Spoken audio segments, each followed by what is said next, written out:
ladies and gentlemen. My name is Stephen Moore. I'm the president-elect for Texas Bandmasters Association. It's been a day. And I'd like to thank you for being here at the 68th Annual Bandmasters Convention. I want to thank Mr. Grant Woodson from Longview High School for serving as monitor.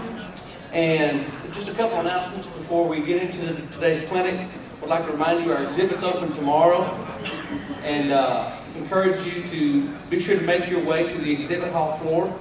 And thank our exhibitors for being here and being a part of our convention, guys, because they're crucial to what we do to provide this clinic and convention for you.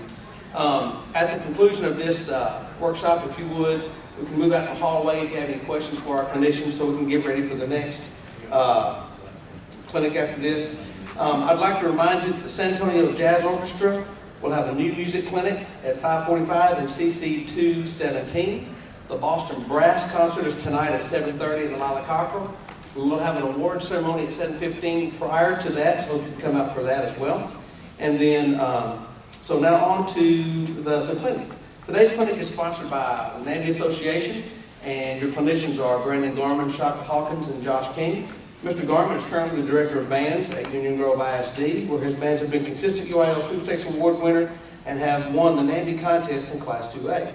Mr. Garman currently serves as a Region 4 ATSSB Middle School Coordinator and is the Double C Middle School Rep for the ATSSB State Board. Mr. Hawkins is Director of Bands at Shelbyville ISD. His Shelbyville bands have been consistent Sweepstakes Award winners, finished 4th in UIL State Marching Contest in Class A, been runner-up at the TMEA Honor Band competition, and have placed 2nd in the ATSSB OPS competition.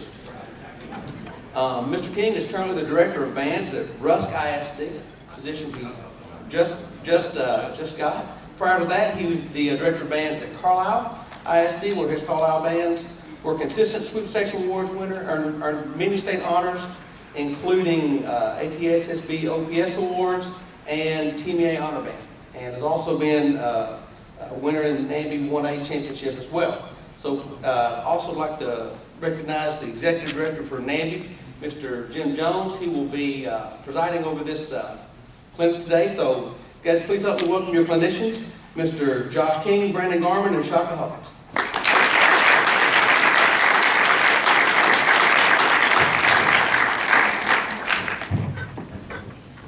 It's surely my pleasure to be a part of this. My job is the easiest job possible, and that is if they start talking too long, then I punch my phone and an alarm goes off, and I move on to the next guy.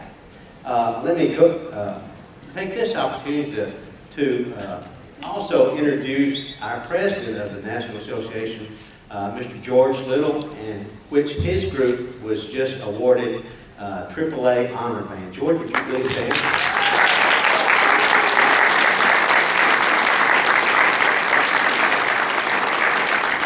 And then in the back we have Mr. Nicholas Durham, our past president. It has been a customary thing for the National Association of Military Marching Bands to have a clinic at each and every Texas Bandmaster convention, and we have sometimes even put on 2 credits. Or 2 different clinics. It has also been one of our traditions to read the NAMMB Creed, which I will do at this time. The NAMMB Creed goes, recognizing the importance and rich heritage of the Precision Military Marching Band, the National Association of Military Marching Bands hereby affirms to promote and preserve the military precision style of performance among marching bands in America, and to encourage the superior performance of traditional march music for the band literature. We have music in the background.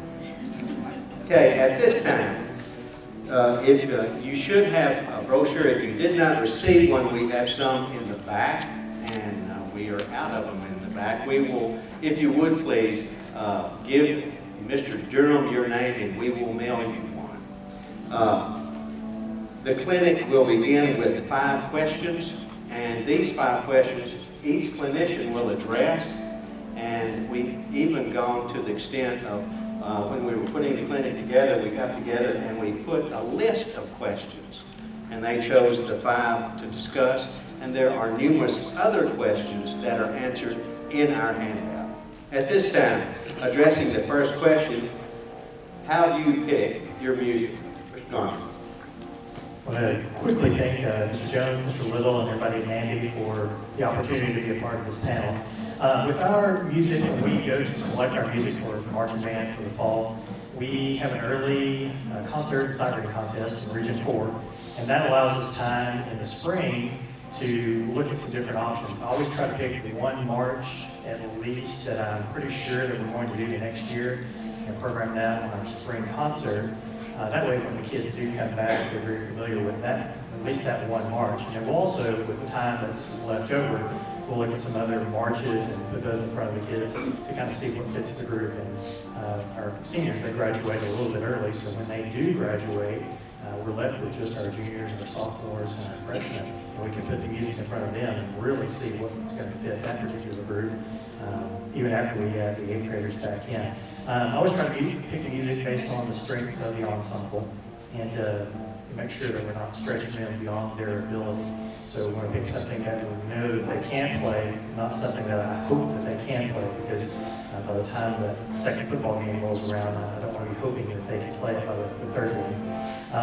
And we always try to pick music that has a little bit of contrast built into it. So checking key signatures to make sure the transitions make sense and make sure there's a little bit of contrast within the marches that we pick. So usually just picking the music that gives the band the best chance to be successful is what I try to do when I look at all the different pieces. Most of these answers, I could probably just say ditto because he's way smarter than me, as is Mr. Hawkins. But as far as what we have done in the past when picking music is, I tend to put out 5 or 6 different marches that in their entirety would fit the band pretty well. And I always try to pick something that's going to push them, whether it's technique in woodwinds. That's usually a lot of what I like to do. Like the trio Purple Passion is fantastic, that outstring crazy clarinet stuff. If you want to see their eyes bug out of their head, especially in small school. But you'd be amazed at how they'll rise to the occasion, especially if your students have great work ethic. So what I'll do is I'll take those marches, lay them out, and I figure out which ones the kids would probably have the most fun playing, in all honesty, because if they have fun playing it, they're going to probably practice it. And that's a big part of it. If they're not having fun playing a march, and you can't have fun playing marches, they're not going to practice it, so it's not going to get any better. And you're just going to end up spinning the wheels. So I always try to put something out that they're going to have fun. And usually, those are usually the pretty hard ones that I put out in front of my groups. And it has never failed me. In the time you call, it never failed me. They always rose to the occasion. And I always try to pick marches that are going to be on the darker side. When you get into your D flat and your A flat keys, that tends to put a darker product out and makes your band seem a little bigger, and it really makes your low brass stand out and really projects well from the ensemble going up. And I also try to look at things, whatever our best section is, I try to put them on the forefront. Like if we have we have 4-year all-state clarinet players, so I always pick something that was going to showcase the clarinets. We had some great mallet players, so I put them on the obligato lines with some really great marches. We would do Crossley March and they played the clarinet stuff on the sidelines. And that was great to showcase some of those better students. So those are some of the things that we look at as well.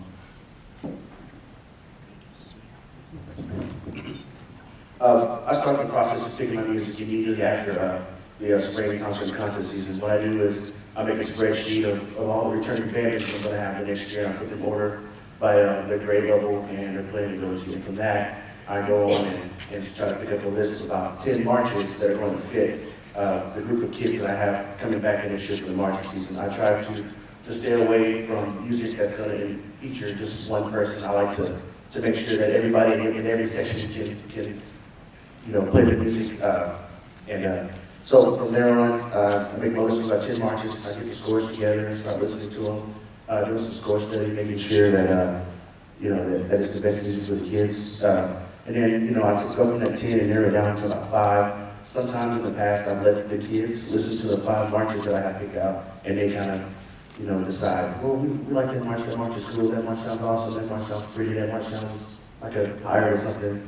And I'll take those 5 marches and I'll keep into account what they told me about what they thought was the best. And I try to narrow from those 5 down to 3 that we're actually going to use. And if that doesn't help, which, because my mind constantly thinks, well, maybe my band can't play this, maybe my band can't do that, it's too hard, it's too easy. I tend to ask some fellow band members around the area to kind of give me some advice by telling them, well, I've got good tubas, but I've got local clarinets, what can I play? And, they got me, got me to do that.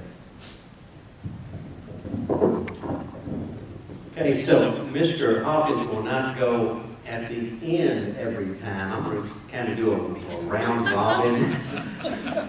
And that way, hopefully no one will run out of snuff. The second question, how do you pace your band? How do you pace your band? That's me then. All right. Pacing is probably one of the most important things when you're looking at marching band or band in general, because you don't want to move too slow because kids get bored. You don't want to move too fast because their heads explode. So when I'm setting up my summer band schedule, in the past it's been great because we'll do a full week of 8 to 4 for summer band. We have sectional teachers come in so they get a lot of one-on-one attention on the music we're going to play. In addition to a lot of time outside, split into leadership, and that's all in the packet somewhere. Split into squads and work with leadership. My goal is for that first game to have at least half a march plus fanfare, and then I always do some kind of fanfare tag on the end.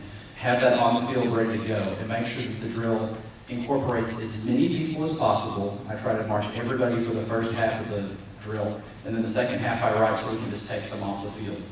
So that way those students get better throughout the season, and they still get to perform, even if maybe they're not going to be on the field at marching contests. But that way they don't feel left out and they get left behind, because that's the worst thing you can do in small schools, is leave a kid behind. Because that kid could end up being your first church trombone player, and that's the case now in Carlisle. If I could put him on behind when he was a 7th grader, he would never have been as good as he is today. So I always try to pace things to where the kids are never bored. March is first and foremost the most important thing. Pop tunes kind of a distant second. I want to sound good enough that because people just watch the twirlers because they're shiny and twirl things, and so it's the truth. And so you want to give them something good to twirl to, but for the most part, you want those marches to get better and better every week with lots of dynamics and style and all that sort of thing. So usually by the first game, usually until the bye week, we're doing the first half of the drill, and then that bye week gives us an extra week to get 2 weeks worth on the field for the rest of the drill before contest. That gives us about 3 weeks before contest usually. And that gives us the best possible chance for success, and every kid gets to participate. So.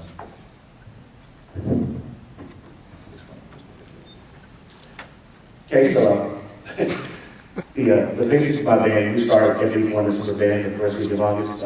By the end of the first week of August, I'd like for my new marchers. In the past, it's been the 7th graders. There's no more. I'm taking the 7th graders out of my high school band. But in the past, we want to make sure that at the end of the first week, that all the past kids that did marching competitions before and all the new marchers get a good grasp on what the marching fundamentals are by the end of the first week. And also at the end of the first week, I like to hit all the music that we plan on playing through the drill for the year. By the end of the second week, the kids should have played off the fanfare and the intro to the first march that we're going to do for the first football game. And then for the third week, the fanfare, the first strain, and the intro should all be played off. So then that way, the next week when we go into the first football game, we have a complete march and a complete fanfare on the field to do for the first 2 football games. For the first 2 football games, I march every kid. We do just kind of a base fundamental drill. In the past, I've taken that same fundamental drill and just dwindled it down and just written around it, before, after we get through the first 2 weeks and we see which kids are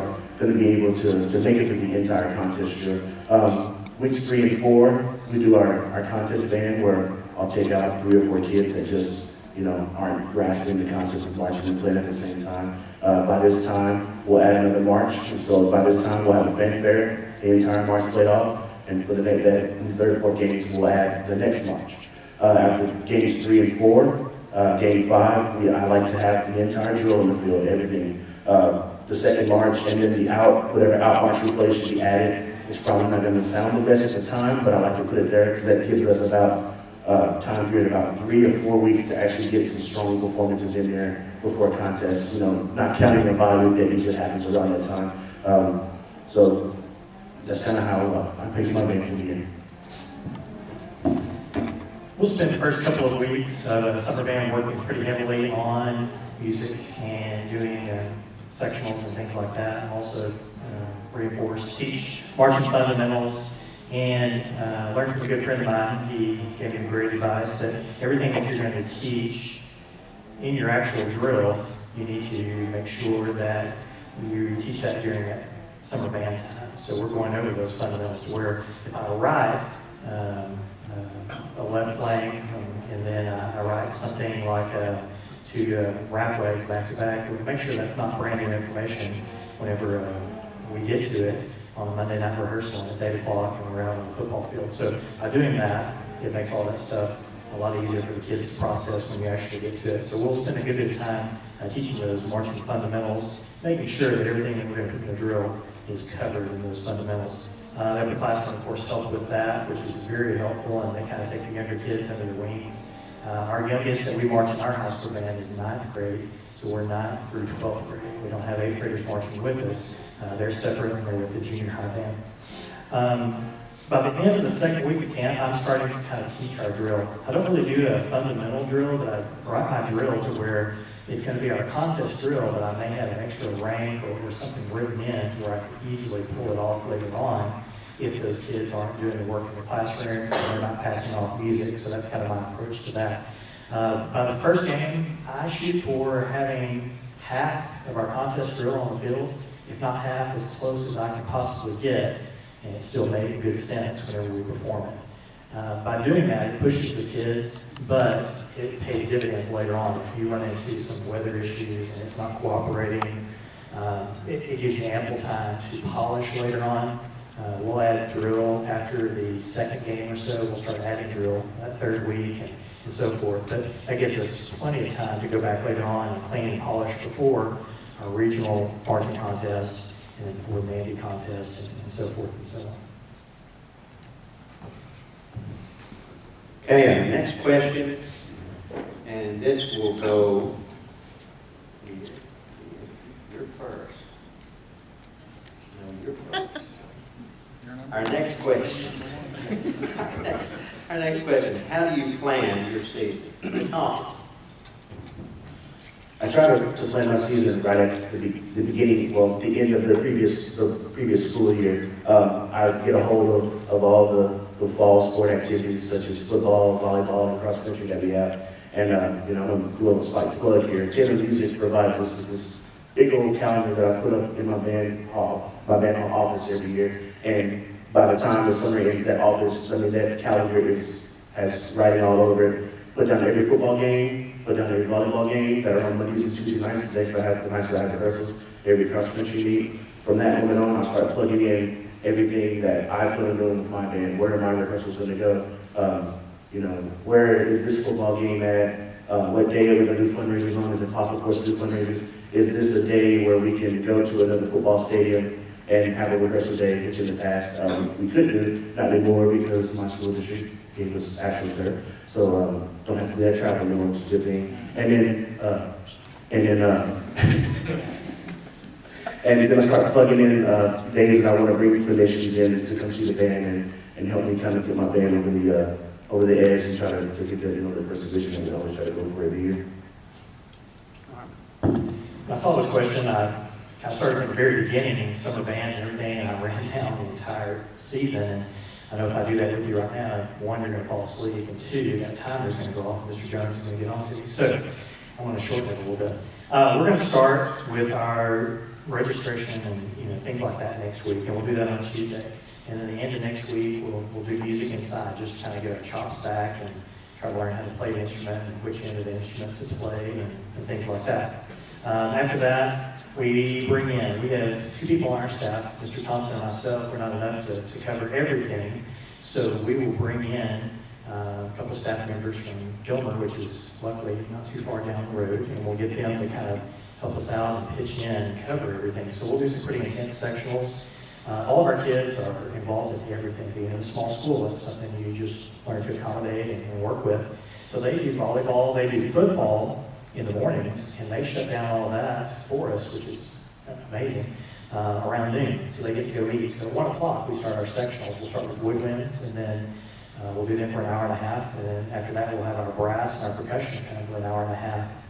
We'll give them a little break, a chance to go home and freshen up and eat. Then they come back and we do marching band practice that evening, 6:30 to 8:30. We'll do that for a couple of weeks. And then right before school starts, we'll do 3 of those that week as well. So that's kind of the rundown on our summer band.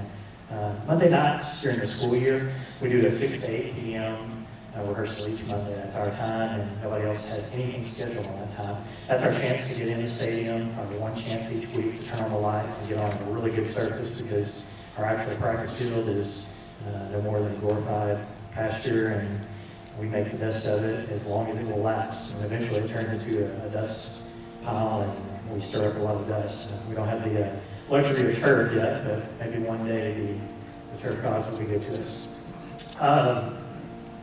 Our current football schedule has an open week, and the kids, they hear open week, and they go, oh yes, it's an open week. It's an open week for the football team. Well, that's when I use my opportunity to make our big push. So we kind of changed their mindsets, and we start talking about contests. We start talking about UIL rubrics and things like that. And we start really focusing in on where we are and what our goal is and where we want to be. And at that point, we really start to clean. We watch a lot of video, and we start to tighten things up and get them ready for that first marching evaluation. I start planning for our fall, really for the entire year, far before the year even ends, the previous year even ends. I'll have my calendar to the principal before the last month of school, and that will have everything on it, from all the way from every marching practice that I plan on having, all the way through the concert contests, and everything's comparable dates a lot of the time. I've even gone so far as to put the next year's summer band schedule on there so nobody questions it. Something that has helped me a lot is I've had a fantastic relationship with our athletic director. And so we actually sit down before school's out and we kind of play let's make a deal. And we've set up, okay, this is, you can rehearse here, okay, this is when I really need the boys, okay, that's fine, okay, when does volleyball, okay, we're gonna keep the same schedule as football, great, let's do that. And so we did that for a long time, and then all of a sudden it hit me, well, they don't practice until August 1st. So we started doing our big push in July. So we worked really hard in July, the last week of July, and then when August started, we did Monday, Thursday nights from 7 to 9, and that was it. And it worked out fantastic the first year we did it. And I thought, why am I doing this for forever? And worked with the athletic director and said, man, this actually works out for us a lot better. And of course, when we get into the year, we do Monday night rehearsals from 7 to 9. Now, we have 8th graders in band, and so the middle school volleyball, they play on Monday nights. And so I always make sure I have that schedule so I can go through and mark, okay, this is the day I probably won't have them. They're going to Timbuktu on the other side of the world, and they're not going to get back till we're far done. Okay, I'm going to have them tonight, they're away, but the coach is going to bring them back on time, and that's really important, is to have communication with your coaches. And sometimes it works, sometimes it doesn't, let's be honest. But having that communication line open so you know at least what's going on from their side helps. It helps a lot. And so that's how we basically plan our season, because we just start super duper early and make sure we've got everything lined out, and I make sure the principal or the superintendent have that calendar in their hands before I leave for summer. So that way, if something pops up, it's already covered. We can say, well, you had our calendar before they even set that, and before they even set this trip or that. And usually, about 85% of the time, band wins, and it's really cool when that happens. I'll leave for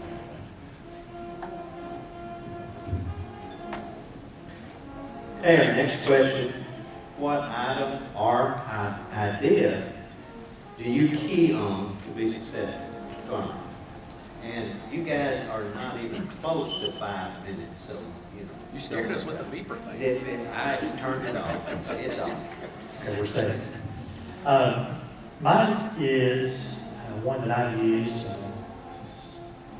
I stole it from somebody, borrowed it from somebody, that might be a better way to say it. But since I was a junior high director, it's how you rehearse is how you perform. And I used it with my junior high students for many years, and I think one year we even put it on a t-shirt, on the back of the t-shirt, and that's just one of those things that I key on that I always go back to. I truly believe that if we have those, lulls in our rehearsals and we kind of just go through the motions, that it shows up in the performance. So I can get home on a Friday night, and obviously I'm wired, I can't go to sleep, I'm watching video on my iPad, and I can see, the week of rehearsal, how things went. If they had a good intense rehearsal throughout the week, it's going to show up in that performance. If they were just kind of going through the motions and I picked up on it during the week, you're going to see it. Things are just not going to be as crisp. The playing is not going to have the energy that it should. And in fact, sometimes you can hear it in the tempos, things kind of drag a little bit. So when that's the case, I know I need to find a way to get them motivated, to get them excited and re-energized in what we're doing. So that's always been what I've tried to do with my students. I try to be really organized in those rehearsals, give them a sense of urgency. They can tell if I don't have a good plan. So before all of my rehearsals, whether it's a morning rehearsal or a Monday night rehearsal, I'm writing out my plan, I'm writing it down on paper. When it gets closer to contest, I even get to where I write down, plan 15 minutes on this, 10 minutes on this. The more detailed I am with myself, the better our rehearsals tend to go. And really that's nothing I tell them. I say, well guys, we've got 10 minutes to work on this. It just kind of keeps me on track and keeps me with that sense of urgency. And if I have that sense of urgency, they're gonna pick up on that. Don't settle for uninspired rehearsals.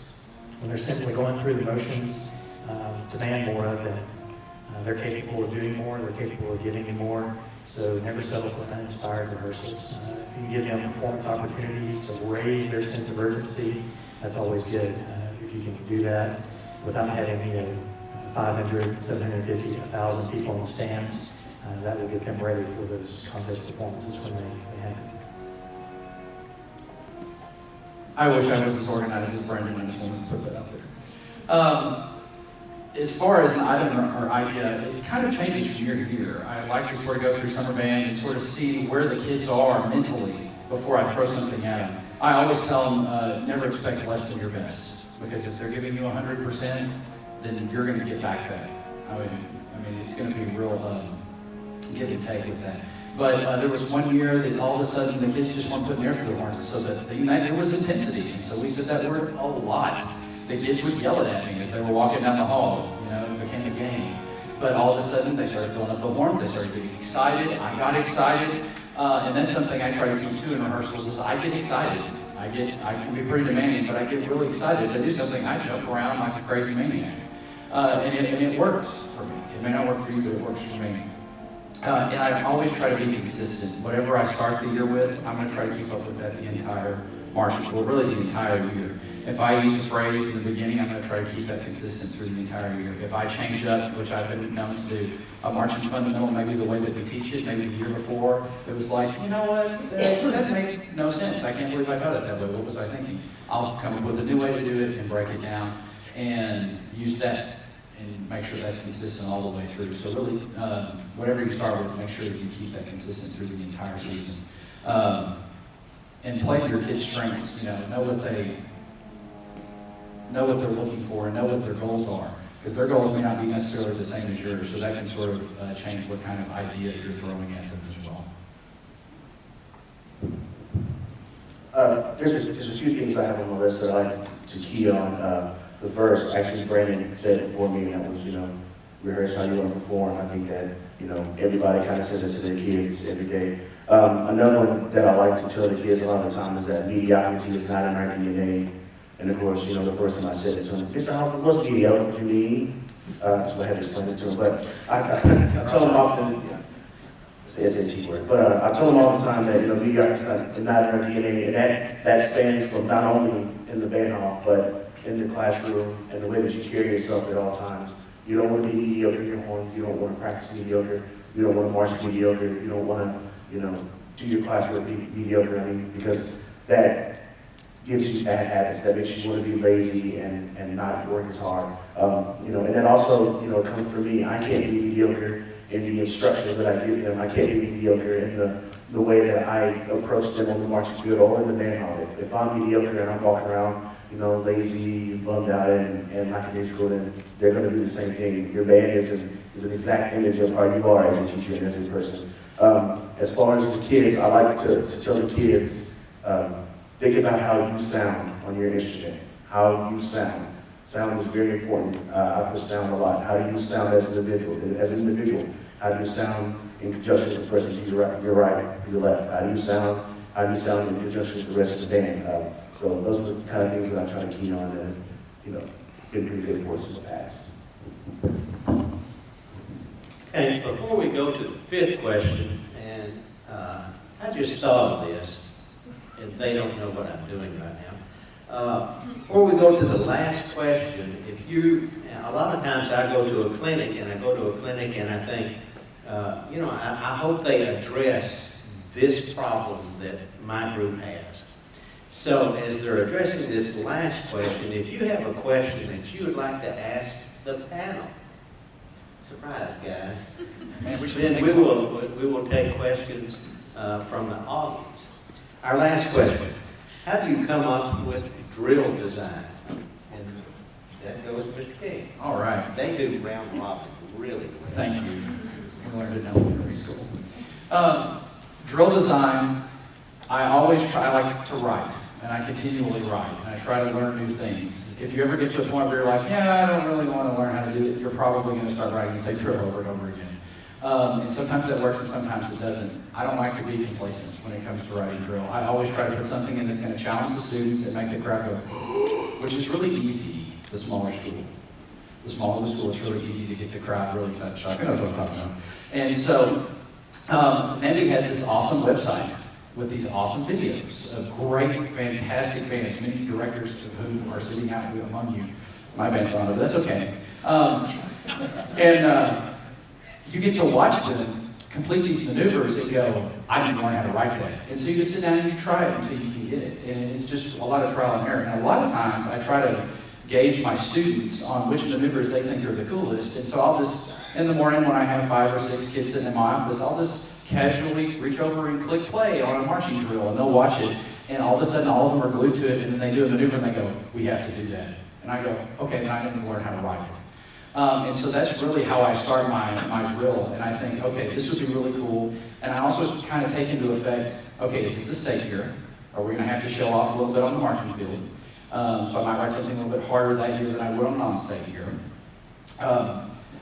And that's sort of taken into account there as well. And I also have a tendency, and it's been this way every year, and Christy's looking at me, she knows, I write something and then it doesn't work. It happens to the best of us, probably me more than anyone.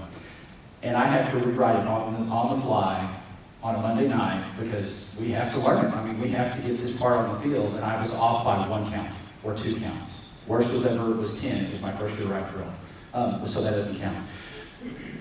But it's okay. If the students see that you're fixing the problem, you go, okay guys, you get a 5-minute water break. I'm going to fix this. It's my fault. I will fix it. You'd be amazed at how much they'll work for you after that because you show that you're human. And let me tell you, every year it never fails. Oh man, that should have been a 3 instead of a 5, or oh, that should have been on the. I can't believe I put that on the string. Let's change that because it makes the band better. They see that you're human and you make mistakes, but you correct your mistakes, and then they get to see that they can do that as well. But yeah, I highly suggest going and just watching all the NAMMB videos. It's a great afternoon, sometimes 3 or 4 afternoons, especially if you had a bad rehearsal. Because you watch them and you go, I bet Pete Kunkel had a bad rehearsal once. I bet he maybe just once. And so you get to watch and go, man, those are awesome bands. I want my band to be like that. So that's what I would suggest for that.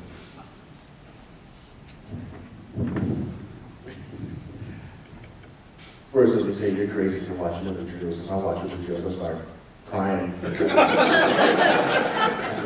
Monday, you can't do that. I can't write that. When I'm writing drill, I'm probably the complete opposite of Josh and probably Brandon. I don't like overly extravagant drills for my band. All you guys out there that write drills, I can give you on some of the drills that you write. I mean, I don't know if Scott Williams is in here, but I mean, he wrote this drill last year that was like military band on crack. But I'm not going to do that. My mind is way too crazy to do something like that. But when I'm setting up my drill, I think about, the first thing I think about is how many kids am I going to have that are going to be marching in the drill, the fundamental drill or the contest drill. It's really hard to write a drill if you have a weird number like 67 kids in the band and you try to do some maneuvers like a Texas turn and you realize that there's 1 tuba player out there 5 yards behind the rest of the band because you forgot to add him in. Another thing that I think about is instrumentation. And instrumentation leads directly into the most frustrating part of writing drill, and I think you both can attest to this, is staging. staging is highly frustrating, and that's how most of the time, I'll write the drill out completely, not even thinking about where I'm gonna put kids, but then I stage them the way that I want them staged, and it's awful, because you put, I want my clarinet players here, and then you do a movie, you have a clarinet player here, and a clarinet player here, and here, and here, and you go back and restage the entire thing. So that's part of the reason why I try not to make my drills overly, extravagant. I mean, I just like straightforward, a couple moves here and there, and maybe do one little spread out thing, something to make the crowd go, ooh, as Josh said, but other than that, I just like to keep it kind of nice and simple and traditional. Kind of picking up on what they said, drill writing, it really is like a puzzle. And, sometimes you buy a puzzle and you're convinced that one piece is missing. It's somewhere, but it's very frustrating sometimes, especially at 12 o'clock at night when you've rewritten, and you've worn the eraser off the pencil. But when you do finish it and you finally get it all to work and it all flows and fits together, it's a very rewarding feeling. And my wife is very happy at that point too, because I'm done talking about my frustrations with the drill. I do kind of the same thing that Mr. King was talking about. I watch a lot of video. I'll get on YouTube and I'll look at a lot of older videos, NAMMB websites. I'll get on there and I'll watch a lot of older videos. And there's some incredible videos of bands in the 60s and the 70s and the 80s. And you can kind of see the things that they did and borrow ideas from those bands. And so many great bands out there.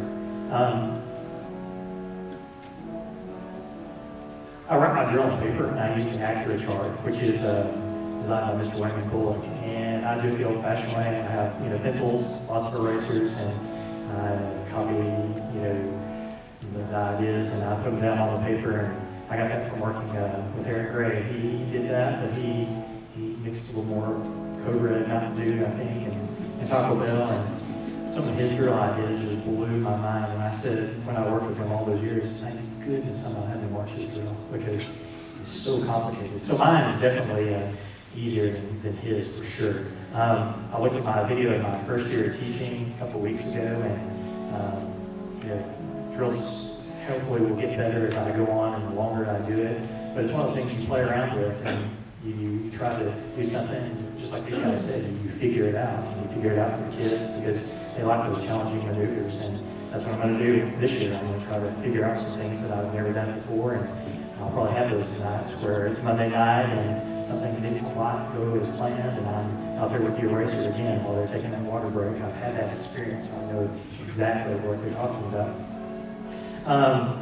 My goal is always to write a drill that's visually enjoyable for the audience, but flows with the music. So we'll start off with whistles and things like that at the beginning of the year, but we will take those out as we go along, because the turns are going to be written with the music, and they're going to make sense to the kids. They're going to make sense to the audience by looking at or hearing the music. It's visually going to make sense to them. So everything that we'll do, we'll take those whistles out. So by the time we go to the contest, we're going to have the whistle to start us, and there may be a whistle to stop us. There may not be that whistle, but that's really going to be it. So the more whistles we can eliminate, the better it's going to be. I tell the kids, you don't hear whistles when you listen to your iPod or anything like that. That would be annoying. That would make a whole lot of sense. No, you're right, Mr. Garner. Well, we're not going to use whistles. We don't want whistles in the middle of our performance. And that's kind of my approach to the drill writing. It's, add as we go and make better as we go. And hopefully by the time that I get it all out on paper, it all makes sense, and it's visually pleasing, and it's something, a good product. Hey, before we take any questions from the floor, I'd like to ask you to glance at your leisure. Our president, George Little, has written an article which is on the inside cover at your leisure. Please read through that. And then also, this clinic is being videoed, and you will be able to go to our NAMMB, NAMMB.org site, and you can look at it on our website. And also, we remind you, everyone is invited to our NAMMB meeting, which is tomorrow at 1 o'clock in room CC 205. And then, of course, we do a lot of really neat stuff. On August 15th will be our retreat, and that will be at Camp Takawa. and we have the privilege of having our marching contest at Longview High School. And we'll cover several things at our meeting, but everyone's invited to that. And also, just to let you know, we promote the military marching, and we also do clinics. And as of last year, we have given out $5,000 in scholarships to students that are going to become band directors. And then the year prior, we gave out $2,000. So we're giving out scholarships to young students also. And then I missed someone that I see now. Our president-elect, Miss Christy Jones, is present. Please raise your hand, Christy. That's Christy, president-elect. And if you did not receive one of these packets, if you'll check with Nick, and he's in the back, raise your hand, Nick. If you'll give Nick your email, he'll send it to you. Okay? Is there any questions from the floor that you would like for the panel to address? All right. We can keep going with how you enroll, how you recruit band members for band, if you'd like to add anything to your statement. And that's Mr. Hawkins. Round robin. So you guys would like to add anything to that? I would not like to add anything to that.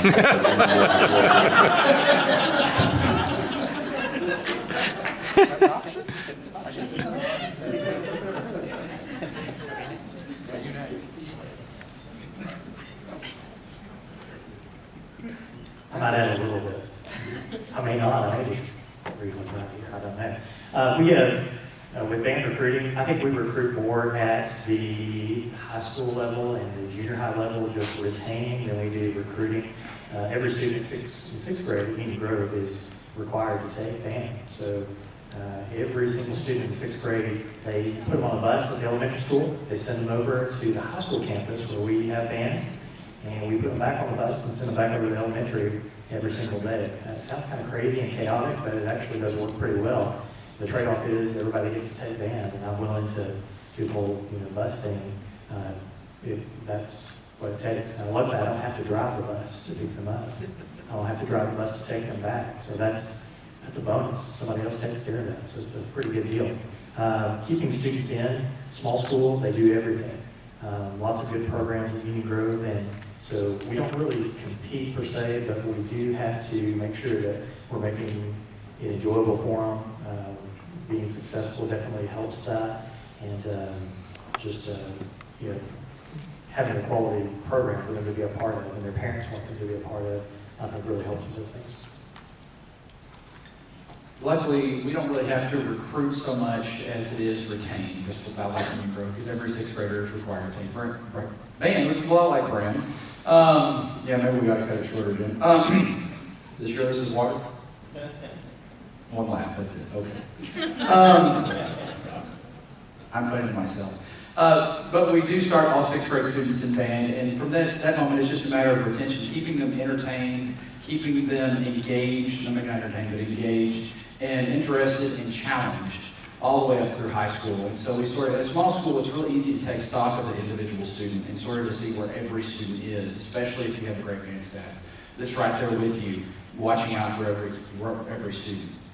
And so we can always sort of gauge the thermometer of our children from day to day or week to week or at the end of the season. So we kind of have an idea of who might be wanting to get out of band, who maybe had a bad year, or maybe it was their first year in band, it was really rough for them, but they improved so much, but all they remember is how horrible marching season was because they had to sweat and it was nasty outside, and then they didn't get to marching contest, they had to stand on the sideline and look like a boo-boo because that's what they thought.